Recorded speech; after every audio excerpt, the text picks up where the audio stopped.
First time na nag-apply ako, first time na nangyari sa akin yun at first time ko rin mag-abroad nung time na yun. Yan.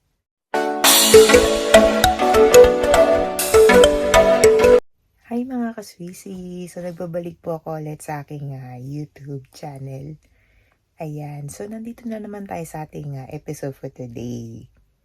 Ayan, so bago ang lahat mga kaswisi, kung bago lang kayo sa aking YouTube channel, so please hit like and subscribe and click the notification bell para maging updated po tayo sa aking mga videos for today. Ayan. So pag-uusapan natin ngayon mga kaswisi, kung ano nga ba ang agency ko kung saan nakapag-apply ako at the same time nakapagtrabaho na dito sa bansang Malaysia, no?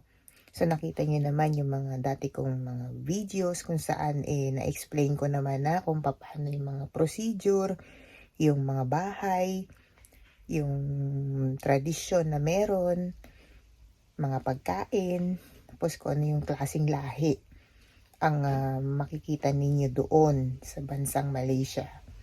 So, dito naman mga kaswisi ay i-explain ko naman sa inyo kung anong agency nga ba ang in-applyan ko bago ako nakarating doon sa Malaysia. So, mga kaswisi, no, ang lahat ng sasabihin ko dito ay based yun sa experience ko.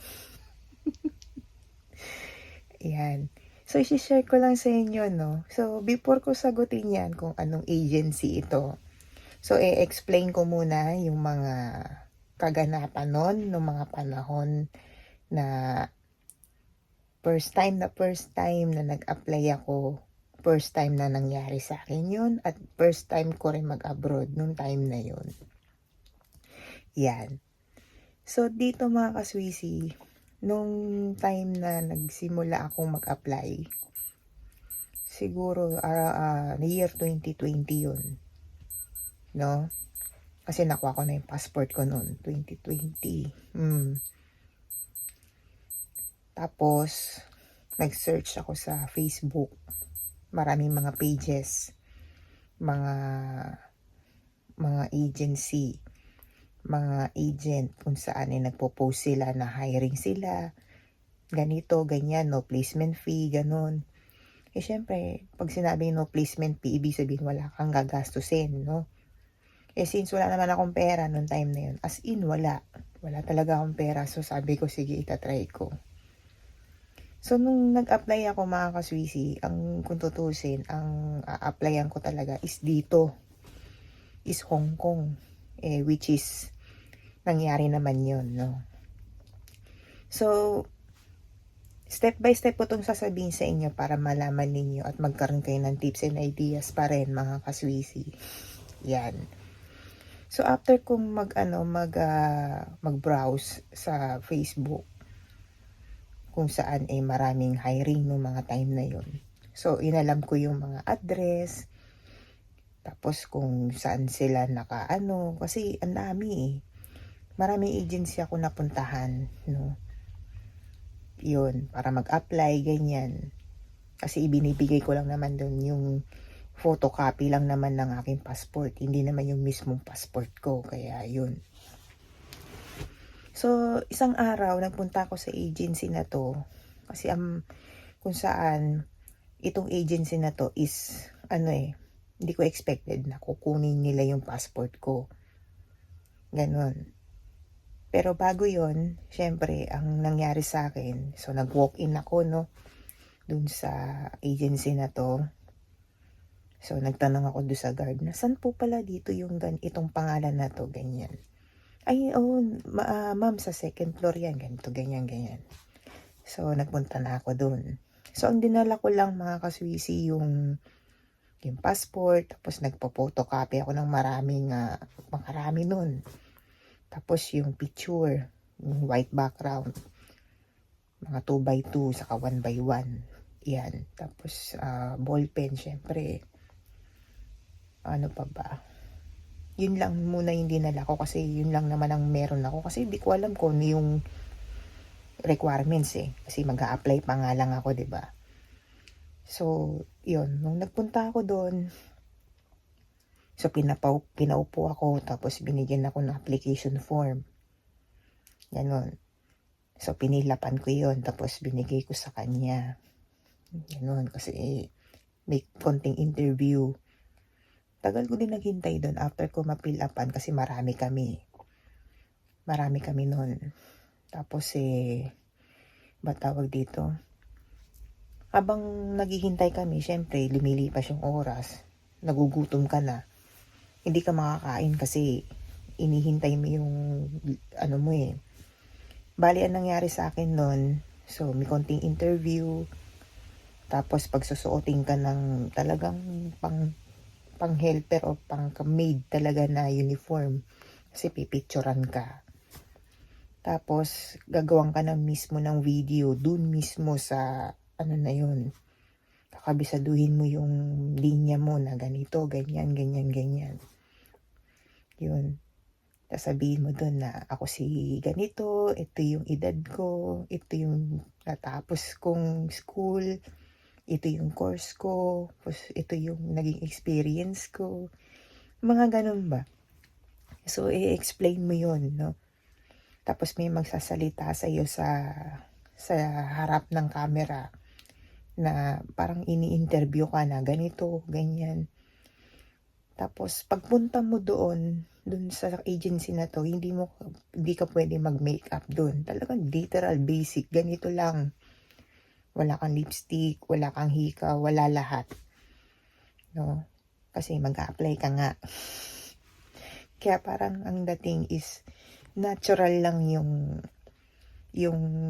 itsura mo nung mag-a-apply ka. Kasi hindi nga pwede yung naka-makeup ka, hindi pwede yun. Yung kilay pwede pa. Pero makikita din na na naglalagay ka ng eyebrow. Kasi dito, naglalagay ka ng sa kilay mo. Kasi nakikita yan. Kailangan talaga is natural lang talaga. Tapos i-interviewin ka pagkatapos mong gumawa ng video, interviewin ka. Tatanungin sa'yo, base yun dun sa sinulat mo. No, tapos maghihintay ka. Tapos after nun, mga kaswisi, merong isang lalaki kung saan mag-aano sa'yo, mag-orient. Ganyan. Dito, parang nung sa orientation na yun, or parang seminar, ganyan, kukonbinsihin ka na mag-apply ka sa ibang bansa aside dito sa Hong Kong, no? Siyempre mag-iisip ka, o nga naman, no? Kasi siyempre natitenga ka, matatagalan ka, 'di ba?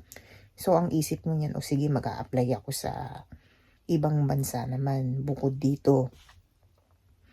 Kasi nga naman sa dami ng aplikante, 'di ba? Hindi mo rin masabi kung mapipiliin ka o ano, ganyan. So, yun. So, gumawa na naman ako ng application form para sa Malaysia. Yan. Kasi marami silang meron silang Dubai, meron silang Hong Kong, Malaysia. Wala lang silang Saudi. Yun. Wala silang Saudi kasi nga nai-issue kasi doon yung yung minamaltrato, ganyan. Ayaw nila ng problema. Hindi katulad ng mga bansa nito, katulad ng Malaysia saka Hong Kong. Yun, Dubai. Oo, at may isa pa Israel yata yun. Hindi ko na matandaan. Basta yun. Meron silang yung pinaka-safe na bansa. Yun.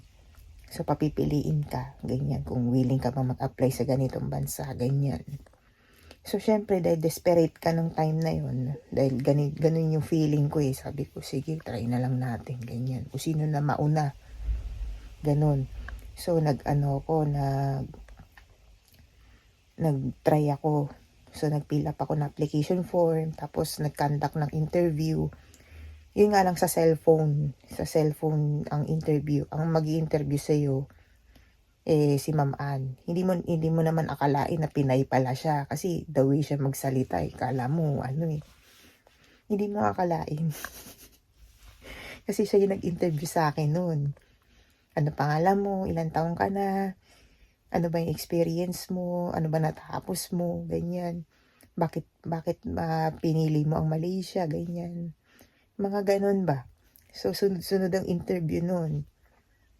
Tapos yung nagawa mong introduction video mo, i-forward naman niya yan sa Malaysia. Kasi across yan sa ano na yun sa agency na yun Kung saan ka kukunin o kung saan nila i-send yun, kalat na yan. Tapos pagka nakita ng ng employer, pag nagustuhan ka, kukontakin ka ng agency na merong job offer sa iyo, ganito ang ganito ang status ng pamilya niya, ito yung ganito, ganyan. 3 anak, ganito, ganon. May alagang aso, ganito, ganyan. Depende. Yun. So, sa akin kasi, ang nangyari sa akin, siguro after 2 weeks, may tumawag Malaysia. Yun nga. Single parent, isa lang yung anak. Walang alaga, may garden, ganyan. 1,500 square feet flat, yun yung bahay. May sariling kwarto, ganyan. So, ginarab ko na kasi sabi ko, wala naman pala akong alagain. Pero magluluto, maglalaba, ganyan. So, include na yun.